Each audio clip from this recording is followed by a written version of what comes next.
Okay, it's Farmer Ann again, and I'm in a hurry today. So we're just going to cut right to the chase.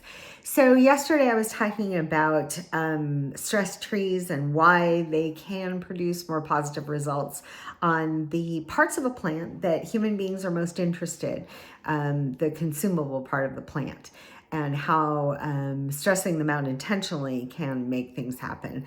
Our chocolate trees were stressed out unintentionally because of the situation and not enough processing facilities on our island for chocolate, because it's a fairly new crop, and it's just coming into vogue, I guess, when we bought the farm. And so my experience in Paris, oh, I have a picture. I did get out some more pictures to share. So this, and in Paris. There. Is that better? The Eiffel Tower. Yes. I did see other things in Paris and just knew that that's the colloquial for I was in Paris by the Eiffel Tower. I went with my best bud, Danny. She's a CPA in the cannabis industry, tax CPA. And my mom just wasn't up for the trip. My dad died in June of 2019. It was the idyllic death, and eventually I may get to that topic in death and dying in the United States and how screwed up that is now. But, my dad's death was very peaceful, and his deterioration was 4 days. So, and not a bad way to go, in his own bed with no drama or pain. The trip to Paris was amazing. Danny had never traveled out of the country, and it was an opportunity to take her to a city that I had fallen in love with, as everyone does the first time they go, and to kind of teach her what's what in global travel.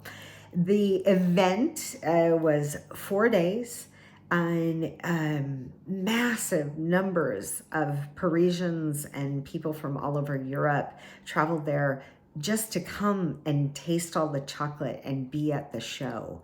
The vendors were, I think, in the 200 vendor range.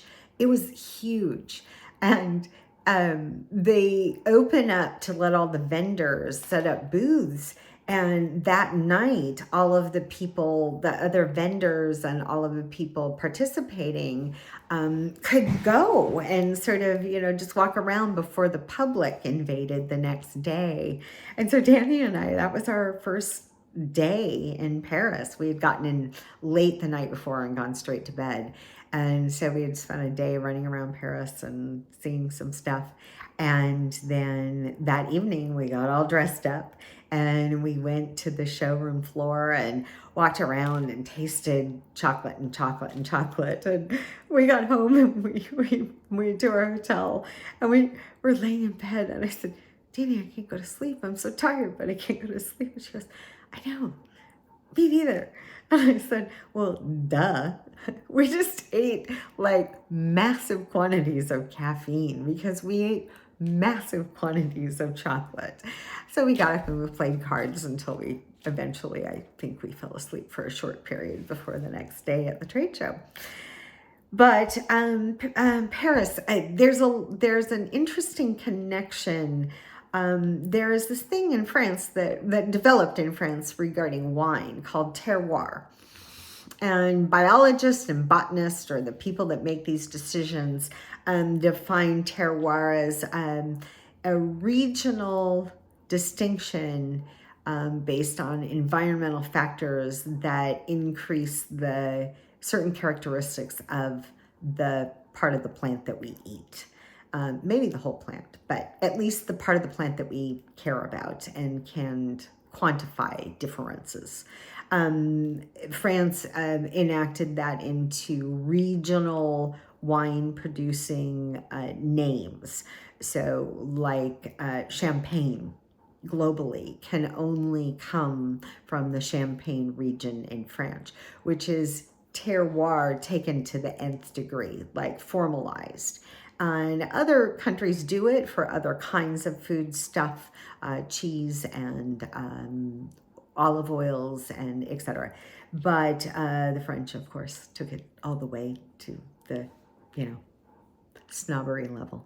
So so anyway, it was sort of a weird realization when I started after Paris to really do more research on chocolate and really understand more about the industry and the plant. And, just I'm a sponge intellectually. I like to absorb all kinds of different information. But what I came across that really made me kind of laugh, and I told everybody who would listen to me for the next 3 months, is that the two most recent plants to be added to the set of plants that are considered terroir plants. So, grapes that grow wine was the first and developed the name terroir. And then chilies and some other things, hops. And there's a list in my book, and you can easily find online terroir plants. Look it up. But the two most recent entrants are cannabis and chocolate. And I thought that was sort of a nice punctuation mark on the end of my sentence of "I'm a chocolate farmer!" exclamation point. So, yes, the chocolate plant is fascinating. And I'll tell you more about the part of the plant that we eat next time around.